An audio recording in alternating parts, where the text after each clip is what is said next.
La sentenza del Consiglio di Stato, che dopo la bocciatura del TAR ha dato il via libera al referendum del 1° dicembre per la separazione tra Venezia e Mestre, ha inevitabilmente congelato le mosse di partiti e coalizioni in vista delle amministrative di primavera.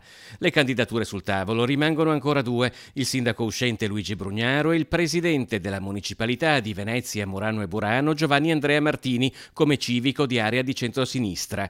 Ma in attesa di sapere se alle prossime elezioni comunali si debbano eleggere uno o due sindaci, rimane un dato politico. Se i lavori sono in corso a sinistra, lo sono anche nell'area di centrodestra. I rapporti tra Brugnaro e la Lega, iniziati con l'apparentamento al doppio turno contro Casson, sono rimasti spesso contrastati.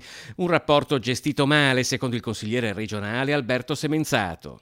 La Lega non ha pesato assolutamente nulla in Consiglio, mentre se noi sostenessimo Brugnaro al prossimo turno dal primo turno, sicuramente la Lega riuscirebbe ad entrare con 6-7 consiglieri comunali e di conseguenza potrebbe fare la differenza. Lei ha detto se, il che significa che ancora i lavori sono in corso all'interno del partito su decidere cosa fare per la corsa a Cafarsetti.